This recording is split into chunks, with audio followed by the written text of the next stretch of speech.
Assalamualaikum Sobat Football United, ringan amatiran ala gua. News update ya, ada beberapa kabar. Gua ingin mulai dulu dari Fabrizio Romano di channelnya. Dia memberikan informasi terkait dengan dua pemain Manchester United. Yang pertama adalah Amad Diallo, di mana Amad Diallo ini kontraknya akan berakhir musim panas tahun depan ya, di 2025 dengan opsi perpanjangan 1 tahun. Nah, sempat ada pergantian agen dari Amad Diallo, ada pembicaraan yang positif dengan Manchester United. Hanya saja dengan situasi Erik ten Hag pada saat itu yang dalam situasi yang menurut gua tidak bagus, ini mempengaruhi juga keputusan terkait dengan Amad Diallo yang tidak diberikan kesempatan dengan jumlah bermain yang cukup banyak, dan ini menimbulkan keraguan di sana. Kendati pun gue juga ingat sebenarnya sempat ada komentar positif juga kan ya Erik ten Hag terkait dengan Amad Diallo, mungkin keputusan terkait dengan teknis, dan itu menimbulkan keraguan. Dan dengan masuknya Ruben Amorim, nampaknya kepercayaan ini diberikan secara lebih untuk Amad Diallo dengan posisi yang baru, tapi ternyata bisa dimainkan dengan luar biasa, fantastis Amad Diallo. Dan nampaknya sekarang ini bergulir lebih positif pembicaraan kontrak baru untuk Amad Diallo. Dan menurut gue ini kabar yang fantastis ya, yang luar biasa. Amad Diallo bahkan tidak ada kemungkinan dia tidak akan sekedar mengaktifkan opsi perpanjangan 1 tahun, tapi langsung diberikan kontrak yang lebih panjang lagi. Ini menurut gue merupakan kabar yang bagus ya, karena dia membuktikan betul dengan periode sulit dia di Manchester United, datang di periodenya Ole Gunnar Solskjaer, periode Covid pada saat itu dengan harga yang cukup tinggi, lalu cedera, lalu peminjaman, lalu cedera lagi, macam-macam. Menurut gue akhirnya dia bisa tahan ya, dia bahkan bisa berkembang dalam situasi sulit seperti itu. Nih membuktikan dia, kalau menurut gue, yang memiliki mental karakter yang luar biasa. Dikabarkan oleh Fabrizio Romano kalau Amad Diallo happy dengan Manchester United, Manchester United juga happy dengan Amad Diallo, dan menurut gue mutualisme ini sangat penting, sehingga hanya tinggal menunggu waktu nih, Amad Diallo akan menandatangani kontrak baru, dan sekarang ini menjadi prioritas betul bagi manajemen Manchester United. Dan selain Amad Diallo, talenta luar biasa, juga Chido Obi Martin yang baru saja 17 tahun ini akan mendapatkan, atau bahkan telah mendapatkan kontrak profesional pertamanya di Manchester United ya. Kalau gue ikuti perkembangan dari Chido Obi Martin setelah pindah dari Arsenal, fantastis. Dia juga rajin mencetak gol. Tapi apakah dia langsung akan diberikan kesempatan di tim utama? Menurut gue harus step by step ya, harus menjalani prosesnya dulu. Karena apa yang terlalu cepat naik biasanya juga terlalu cepat turun, dan menurut gue penting nih untuk dicarikan momentum yang pas. Dan sebagai pemain muda tentu saja menurut gue secara ringan amatiran memang fokusnya ini ada pada perkembangan. Oke, ada kabar ya dari Pletigol ini akunnya. Gue ingin menyampaikan situasi tentang Victor Gyökeres. Wow, Manchester United saat ini telah melakukan pembicaraan konkret awal terkait dengan Victor Gyökeres, dan ada potensi pergerakan di musim panas. Mereka sekarang ini terlibat ya, tapi ini membutuhkan penjualan dulu. Manchester City juga tertarik untuk mendatangkan Gyökeres, di mana ada faktor Hugo Viana ya, yang menjadi bagian dari manajemen Manchester City ini diperkirakan akan mendorong untuk mendatangkan Gyökeres. Ini menarik karena mereka sudah memiliki Haaland, tapi ketika mereka ingin mendatangkan Gyökeres, akan seperti apa ini situasi di sana. But anyway, terkait dengan Manchester United, ya Victor Gyökeres fantastis menurut gua, luar biasa, mencetak banyak gol, perkembangan, kepercayaan diri, dan lain-lain. Sudah pernah bekerja sama dengan Ruben Amorim. Hanya saja dengan keadaan finansial dari Manchester United, baru saja rencana menaikkan tiket ya kan, bagaimana laporan keuangan dan lain-lain. Gue sudah pernah bikin situasi keuangannya juga di Football United ini. Artinya memang tidak cerah-cerah sekali sih keadaan finansial dari Manchester United. Ini tentu saja akan berpengaruh ke pergerakan di musim panas nanti, di bursa transfer musim panas. Penjualan pun juga tidak serta-merta akan mendatangkan dana yang banyak, karena kita lihat Manchester United ini dalam melakukan penjualan pemain ya belum secara apa ya,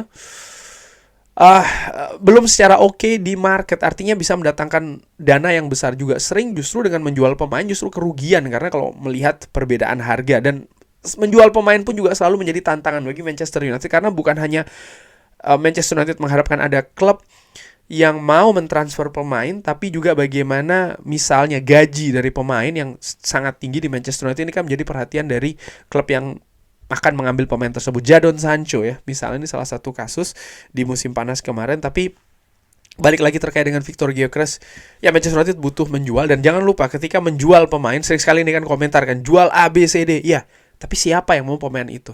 Dan ketika mau harga berapa? Sanggup tidak membayar gajinya? Itu kan yang selalu menjadi tantangan yang mungkin sering sekali diremehkan dalam tanda kutip ya, dalam memproses pemain siapa-siapa saja yang dijual gitu loh. Menurut gue secara ringan amatiran dengan keadaan saat ini Manchester United ada Joshua Zirkzee, ada siapa namanya, ada Rasmus Højlund, dan juga pemain-pemain lain yang memiliki potensi sebagai pemain depan. Ruben Amorim fokus utamanya bagaimana dia bisa meningkatkan performa dari para pemainnya, baik itu secara mental, karakter, dan juga permainan. Posisi yang nampaknya justru urgent itu bukan lini depan. Manchester United di 3 pertandingan awal fantastis, bisa mencetak banyak gol ya. Artinya lini serangnya semakin baik ini. Justru di sebelah kiri menurut gue, back kiri inilah perhatiannya di sana sih. Namun demikian ya, kalau seandainya sekali lagi kalau ya bisa mendatangkan Victor Gyökeres, ini akan menjadi booster yang besar juga ya bagi squad Manchester United secara keseluruhan, melihat kemampuan dari pemain depan ini memang sangat luar biasa. Oke. Terkait dengan pemain yang dilepas, masih dari sumber yang sama, Manchester United dikabarkan ini akan berada di market untuk mencari kiper ketiga dan juga potensi untuk mencari kiper kedua kalau Bayindir cabut. Ada ekspektasi atau kemungkinan ya, Altay Bayindir akan meninggalkan klub di satu di antara 2 bursa transfer ke depan karena dia ini terlalu bagus hanya menjadi kiper kedua di belakang Andre Onana, dan saat ini tidak ada prospek ya untuk menjadi pemain secara reguler. Ya, situasi penjaga gawang menurut gua ini menjadi situasi penjaga gawang ini kan penting dan juga krusial bagi skuad sepak bola dimanapun itu. Sama juga dengan di Manchester United ya, karena kiper ini walaupun satu tapi sangat vital sekali, karena yang dijaga adalah gawang kebobolan ya, tim bisa jadi kalah kan intinya di situ. Dan bagaimana performa luar biasa dari Andre Onana ini semakin lama semakin meyakinkan sih bahwa ya, dan dia menurut gue ya, dengan apa yang terjadi saat ini juga sudah membuktikan bahwa dia pemain vital bagi Manchester United. Dan sayangnya kipernya hanya bisa satu itu di atas lapangan, sehingga beberapa kali gue katakan di channel ini juga memang ada dalam tanda kutip kayak plot-plotan nih kiper itu. Oke, ini kiper utamanya, kiper keduanya si ini, kiper ketiganya si ini, dan mereka ada persaingan secara internal, tapi di sisi lain mereka juga sadar nih, mereka ini sebenarnya untuk posisi nomor berapa berada di tim ini. Sama juga Altay Bayindir, menurut gue dari awal memang dia proyeksi untuk menjadi penjaga gawang nomor 2 gitu. Tapi ketika dia memiliki visi yang berbeda terkait dengan karirnya, ya jelas di Manchester United dia ini kiper kedua. Mungkin dia akan dijadikan kiper pertama ketika ada rotasi dan lain-lain, tapi melihat keadaan Andre Onana saat ini yang sedang on fire, menurut gue ya fantastis sekali.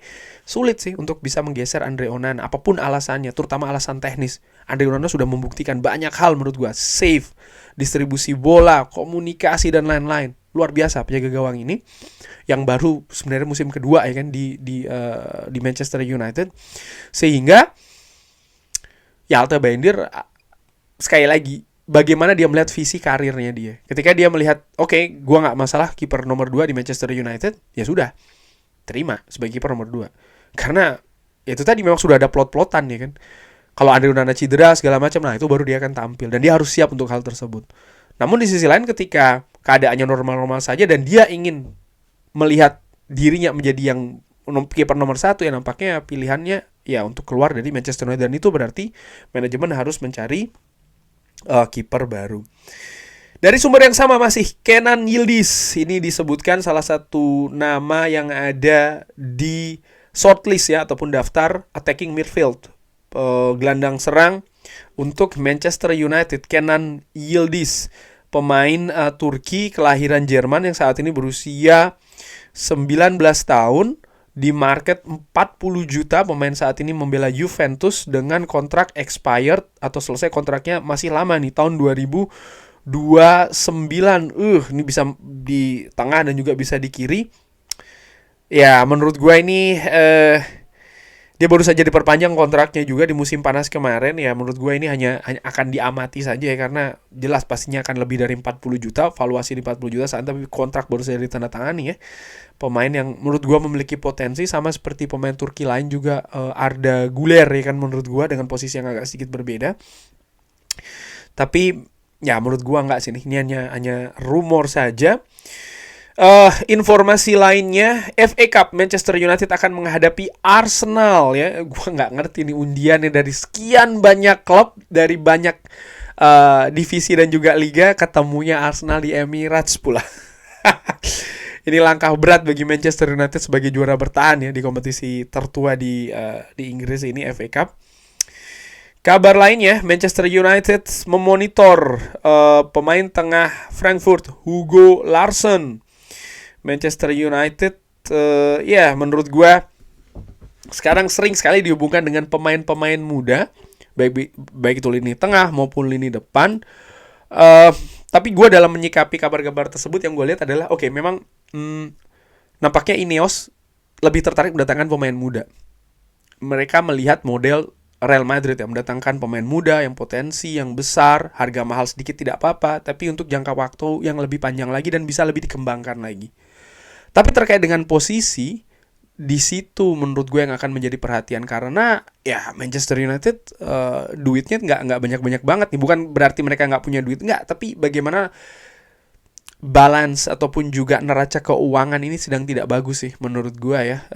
Ada banyak perubahan, ada banyak penghematan dan lain-lain yang dilakukan oleh Ineos, manajemen baru Manchester United ini, sehingga bursa transfer pun mereka juga akan sangat teliti. Itu dia. Jadi mereka tidak akan secara jor-joran mendatangkan banyak pemain misalnya ya.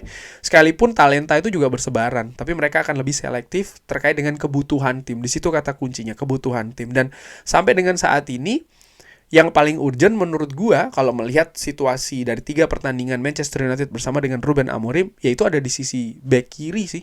Ini yang lebih urgent menurut gua. Dengan keadaan Tyrell Malacia, Luke Shaw, maupun juga Diogo Dalot ya.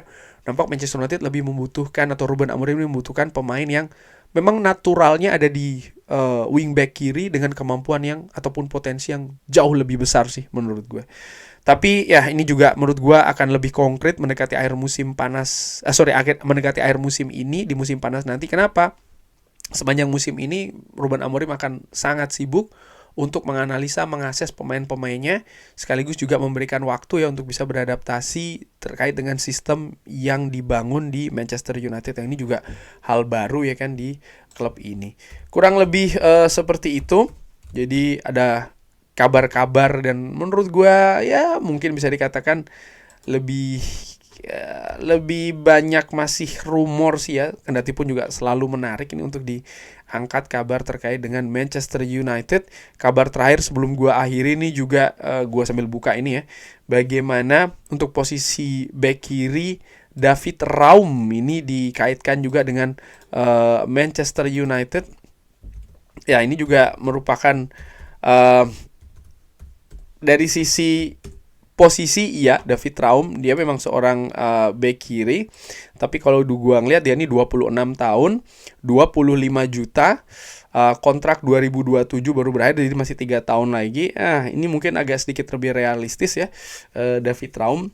Kita lihat nih apakah ini akan bisa bergulir menjadi langkah yang lebih konkret terkait dengan kemampuan, apakah dia akan cocok atau seperti apa. Gue melihat ada potensi ya, karena David Raum naturalnya posisi sebagai back kiri, dan gaya permainan di Leipzig ini juga agresif, intensitas juga tinggi ya kan, aktif bergerak, pemainnya rata-rata seperti itu, dan juga seorang David Raum ini. Jadi dari modal itu nampaknya cocok ini dengan gaya permainan Ruben Amorim nampaknya. Tapi kita lihat apakah kabar rumor dalam tanda kutip ini akan bergulir lebih konkret lagi. Tapi bagaimana menurut Sobat Football United? Kabar-kabar tadi yang disebutkan silahkan drop di kolom komen.